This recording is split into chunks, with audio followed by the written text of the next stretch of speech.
Oi, Sulamita, boa noite. Cá estamos, um ano depois da surpreendente notícia de que a Rússia estava começando uma operação militar especial na Ucrânia. Hoje não há dúvida que o que ocorre ali é um conflito militar de grandes proporções, proporções inclusive muito extensas em período de tempo, se comparado o que os registros históricos falam de guerras. A esmagadora maioria das guerras acabam no primeiro, segundo ou terceiro mês. E o que tem acontecido por lá é um conjunto de avanços e retrocessos das tropas desses dois países que estão em atrito militar entre si, provavelmente inclusive usando dessa doutrina militar do desgaste, da capacidade de conduzir um embate militar no médio e longo prazo. E os dois lados estão, de alguma medida, se provando falhos dentro dessa estratégia. Apesar de analistas que acompanham o tema de segurança inicialmente olharem para os números e acreditar que a Rússia teria tudo para obter uma vitória em poucos dias, alcançando e dominando a capital ucraniana, o que a gente presenciou foi uma dura resistência e um mau planejamento do lado russo, que confiou exageradamente nas suas capacidades de tanques para chegar à capital, mas num terreno inapropriado. Isso acabou favorecendo a defesa ucraniana, que também, por outro lado, surpreendentemente, não encontrou um presidente fraco, apesar do seu histórico de ator, talvez até comediante. A Rússia pudesse ter imaginado que não teria a estamina, né, e a coragem de convocar a sua população para uma defesa total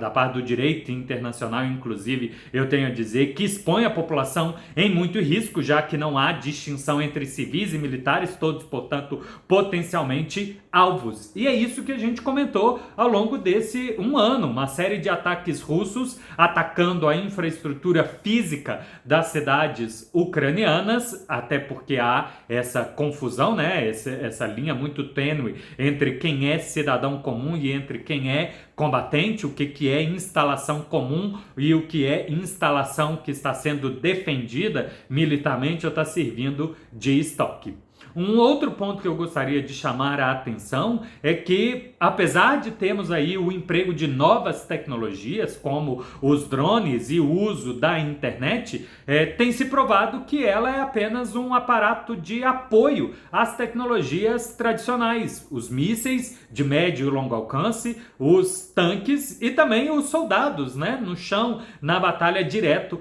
corpo a corpo ali, centímetro por centímetro deste embate. Um outro ponto a se chamar a atenção foi a resolução também do Ocidente de se reinventar. A OTAN, que andava lá um tanto quanto moribunda, criticada do lado dos Estados Unidos porque os parceiros tinham percentual de gasto militar relativamente baixo diante do que os Estados Unidos acredita ser desafios do século XXI, notadamente as ameaças do lado americano que a Rússia representa, mas também a China. Então a OTAN se reinventou, se reforçou, inclusive obteve novos parceiros que estão em processo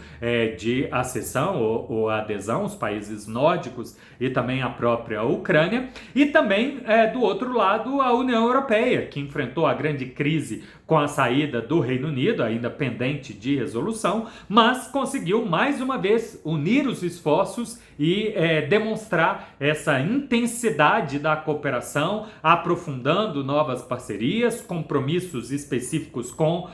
todos os atuais membros, mas também desses países próximos, que é o caso da Ucrânia, que inclusive pleiteou o ingresso. Surpreendente do lado econômico, nós temos o fato de que as sanções econômicas, que apesar de terem aí afetado a vida de alguns magnatas russos, não foram fortes o suficiente para desestimular o governo de seguir combatendo, até porque conseguiu desviar dessas medidas e mantém parcerias e comércio internacional significativo ao redor do mundo. e do ponto de vista do cidadão comum ocidental, em especial europeu, a inflação causada e o desabastecimento causado pela guerra não foi elemento suficiente para que esses países sofressem pressão dos seus cidadãos para abandonar a causa ucraniana e, de alguma forma, então, absorvendo todos esses desafios. Um último elemento que eu gostaria de chamar a atenção foi a aprovação ontem e na manhã de hoje de 2 documentos importantes nas Nações Unidas, inclusive os 2 com presença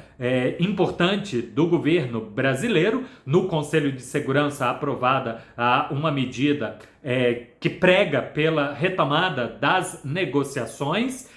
Inclusive a China reforçou esse pedido para a Ucrânia e Rússia voltem para as mesas de negociação, e outra na Assembleia Geral das Nações Unidas, inclusive com um trecho sugerido pelo Brasil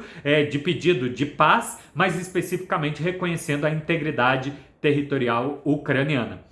O conflito no campo de batalha não parece que terá fim, os lados se reconhecem incapacidade de lutar em longo prazo, em especial a Ucrânia, com o apoio ocidental, o envio de novos armamentos, treinamento do seu pessoal militar, se preparando para o que vai acontecer na primavera do lado de lá, já que conseguiram resistir ao inverno e às ofensivas russas depois da incorporação de novas pessoas que foram conscritas. No longo prazo, os Estados Unidos também reconhecem que a Rússia encontrou aí mecanismos econômicos de sustentar o combate. O desafio do acesso à tecnologia e microchips tem sido